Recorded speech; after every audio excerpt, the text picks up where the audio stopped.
जय हिंद। आपने देखा होगा कि जब हम कंजंक्शन का टॉपिक पढ़ते हैं तो आपका एक कंसेप्ट होता है द सेम का। जब देखा होगा आपने कि जो कंजंक्शन होता है द सेम, तब हम कभी भी सेंटेंस में हम द सेम के बाद हम दैट का प्रयोग कर देते हैं और कभी हम द सेम के बाद हम एज का प्रयोग करते हैं। बेसिकली इन सबका एक क्राइटेरिया होता है कब हमें द सेम के बाद दैट का प्रयोग करना है और कब हमें द सेम के बाद एज का प्रयोग करना है। आइए हम एग्जाम्पल के जरिए से इन्हें अच्छे से समझते हैं। तो बेसिकली होता क्या है कि हम जो द सेम होता है उसके बाद दो चीजों का प्रयोग किया जाता है। एक होता है आपका दैट, एक होता है आपका एज। दैट का प्रयोग हम वाक्य में द सेम के बाद तब करते हैं जब हमें वर्ब जो है डिफाइन हो या फिर क्लियर हो, मतलब जब हमें क्लोज बने। क्लोज का मतलब होता है कम से कम वाक्य में एक सब्जेक्ट होना चाहिए और कम से कम एक वर्ब होना चाहिए। जैसे हमने सेंटेंस बोला आपका आई एम रीडिंग, तो आई एम रीडिंग एक क्लोज हो जाएगी। क्या हो जाएगी आपकी? क्लोज, क्योंकि उसमें एक सब्जेक्ट भी है और एक वर्ब भी है। वैसे ही हम द सेम के बाद हम जब दैट का प्रयोग करेंगे तो हमारी जो वर्ब होगी वो कैसी होगी? वाक्य में डिफाइन होगी। परंतु जब हम द सेम के बाद एज का प्रयोग करते हैं तब हमें वर्ब ज्ञात नहीं होती है, मतलब क्लॉज आपका वाक्य में नहीं होगा। जब द सेम के बाद हम दैट लगाएंगे तब आपका वाक्य में क्लोज होगा, और जब हम द सेम के बाद हम एज का प्रयोग करेंगे तो आपका वाक्य में क्लॉज नहीं होगा। तो एग्जाम्पल हम सबसे पहले हम लेते हैं आपका द एज का। एग्जाम्पल है आपका this is the same pen dash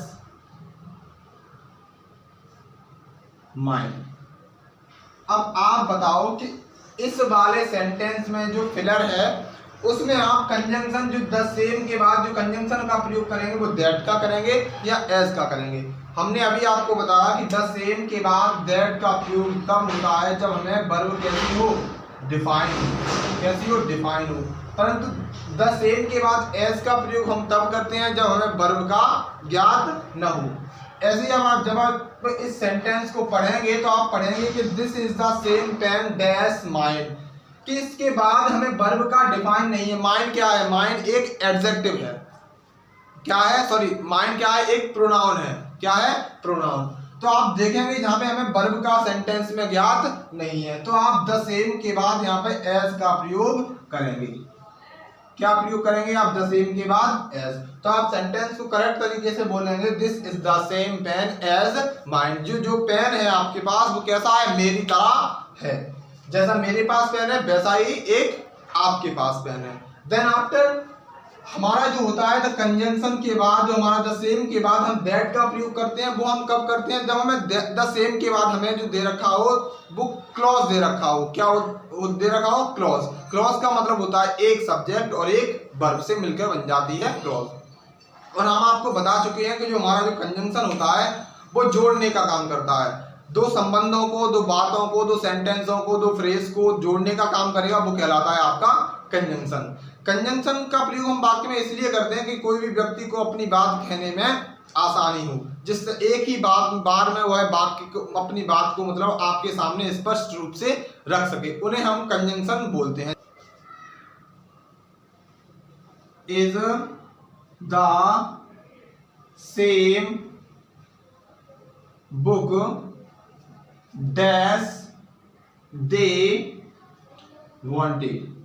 हमने बताया जब हमें क्लोज दिया हो तब हम द सेम के बाद दैट का प्रयोग करते हैं। तो एक दे आपका सब्जेक्ट है और वांटेड क्या है? आपकी V2 है, यानी कि वर्ब की सेकंड फॉर्म है। तो सब्जेक्ट और वर्ब मिलकर क्या बनाते हैं? आपका क्लोज। तो आप इस खाली जगह में किसका प्रयोग करेंगे? दैट का। तो आपका जो कंजंक्शन है वो आपका यहाँ पे दैट यूज होगा। तो आप इस सेंटेंस को करेक्ट तरीके से बोल सकते हैं this is the same pen that they needed that they wanted, यानी कि यह वही किताब है जो वो चाहते थे, जो लेना चाहते थे या फिर पढ़ना चाहते थे।